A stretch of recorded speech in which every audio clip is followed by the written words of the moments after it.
Annalisa bought a new address book. As she was writing the names from the old book, she noticed her friend's name, Linda. Linda had died several months ago. She felt silly transferring the name to the new book, but she felt a little strange to just ignore it. She knew she was being a bit morbid, but something was telling her to dial that number. Maybe to know and hear that it didn't belong to her friend anymore might bring some closure to her. She was having trouble dealing with the grief that was with her almost daily.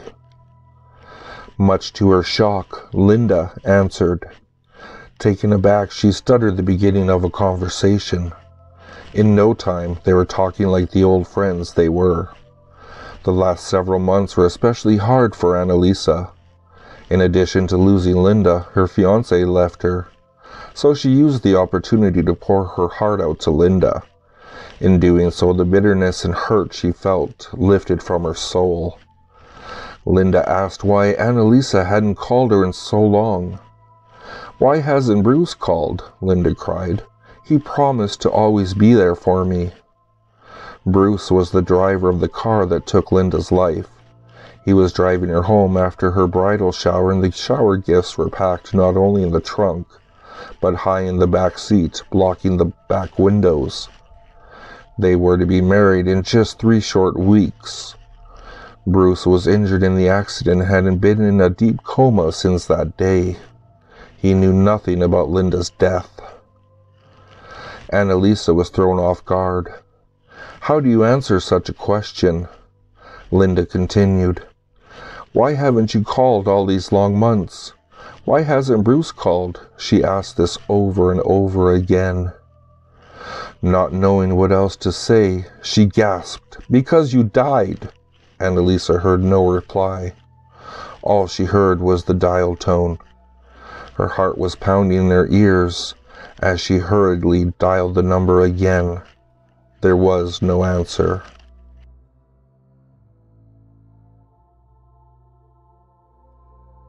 I love the sound the wind makes when it blows really hard and makes a sound at the window.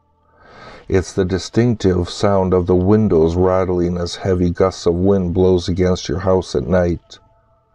It sounds as if the place is about to blow apart, but for some reason, it's just so comforting. There's usually a moan, a low, deep, mournful moan that accompanies the rattling. I used to think it was the wind. Ever since last night, my shutters stay closed and my curtains cover the windows. Last night, I saw what it was. I heard the mournful cry and the window rattling late last night. I was awake and just happened to look out. It was me. Not a reflection, but my corpse, come to take me. Next time you hear that haunting sound at night, don't look out. Just count yourself lucky. Death couldn't get in that night.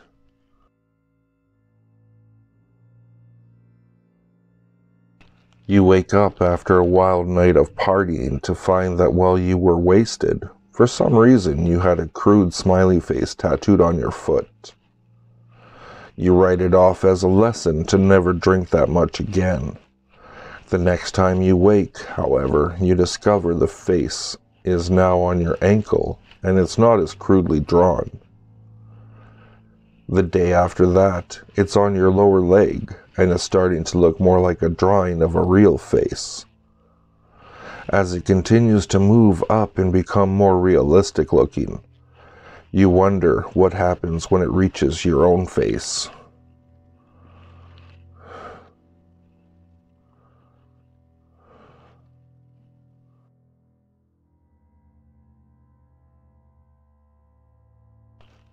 You'd fallen asleep to late-night television, but curiously woke up to the sounds of static playing on the TV. As you sit up, rubbing your eyes, you read the scrawling words of the emergency broadcast system. "This is a test. This is just a test. This is just a test." You glance at the clock. It reads 3:33. Yawning, the television catches your eye. And as you watch, the EBS says something different. This is just a test. This is just a test. You are being watched. This is just a test.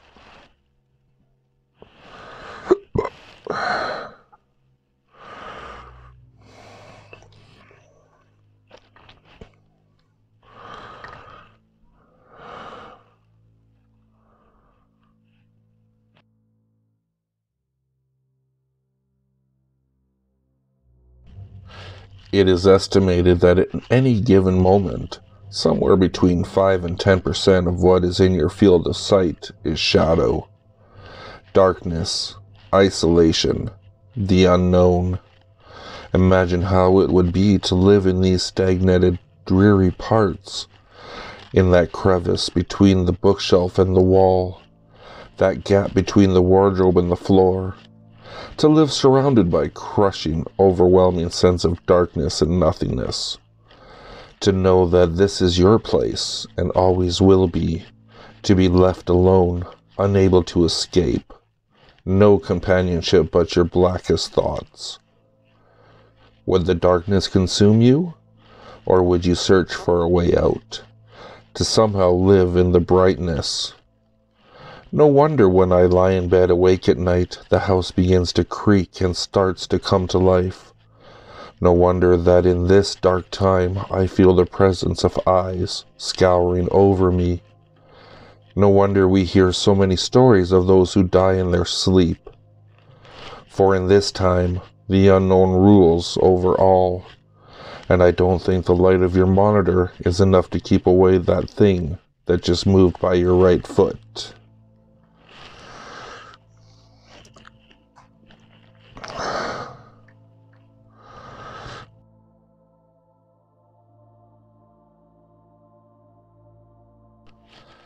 I'd been living alone for less than a week.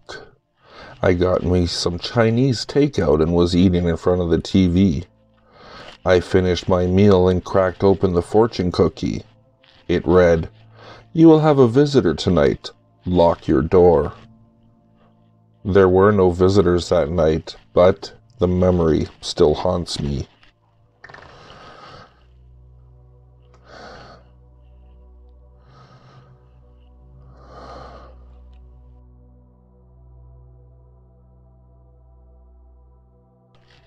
Something scary happened late one night when I took my grandmother home.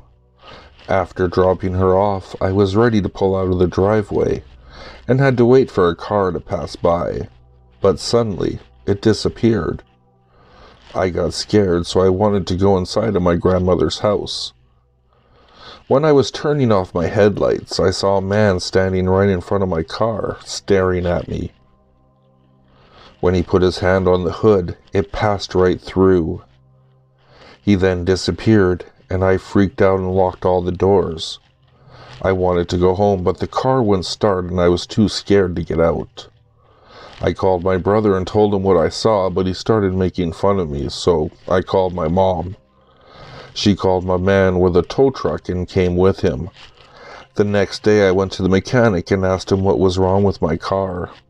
He told me that someone tore all the wires out of the engine.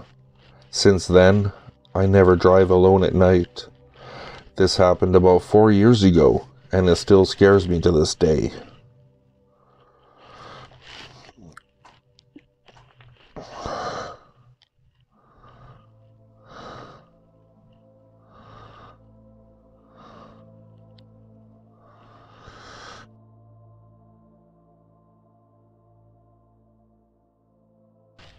I woke up one night to some noise downstairs.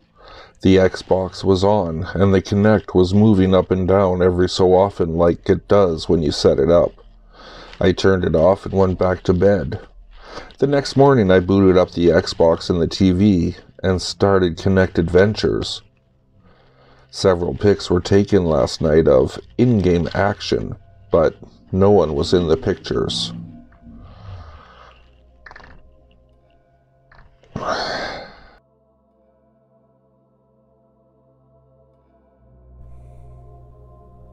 I have a brother named Sergi who's about 4 years older than I am.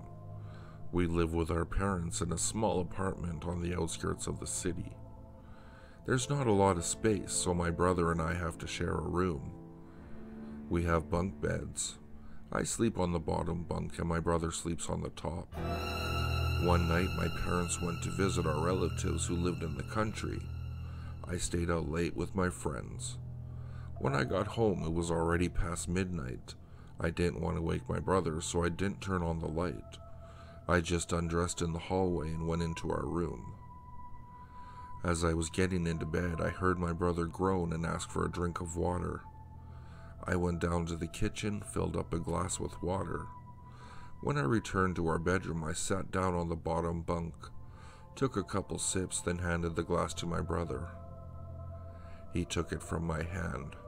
"Good night," I said as I climbed into bed. I fell asleep almost instantly. Sometime later, I was awoken by the sound of knocking. With difficulty, I opened my eyes. It was still dark. I looked at the clock. It was after 6 a.m. Who could be coming to visit so early, I thought.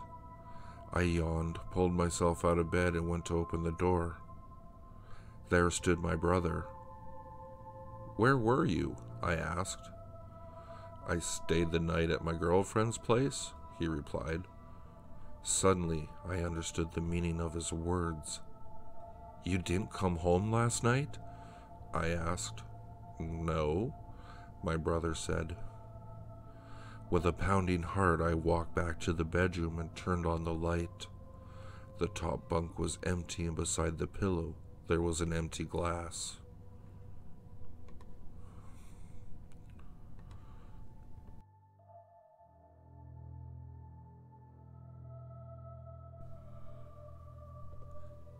In almost every building, there is one corner, one small enclosure that no one ever looks at. It's the corner in the basement that has been blocked by a disused sofa for years. The thin space in the attic between the wall and the stacks and stacks of crates, full of junk you never use but can never throw away. The space that never sees the light of day, or any other kind of light at all, where darkness does not merely dominate but practically oozes out from around the edges of its prison. No one knows quite how long a space must remain concealed for it to acquire this particular property, nor if there are any specific conditions it must meet. But it is a far more common occurrence than you might think. In newer buildings, when this happens, the residents often report feeling cold when passing by, even in attics during the hottest of summers. Whenever contemplating taking a quick peek to see if there is anything actually there, an unnatural dread seizes them, and they leave their room quickly, if not quite running.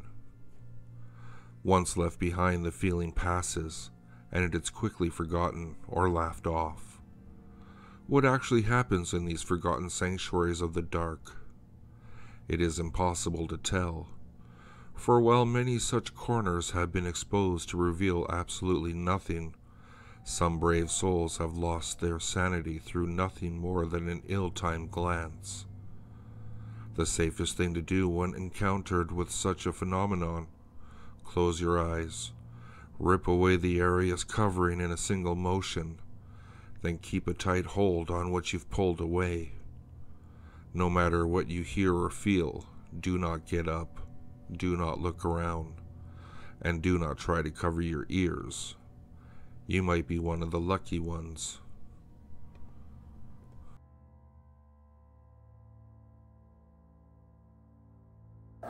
If you like what you heard, please like, subscribe, and share with your friends. If you'd like to, you can follow me at Twitter.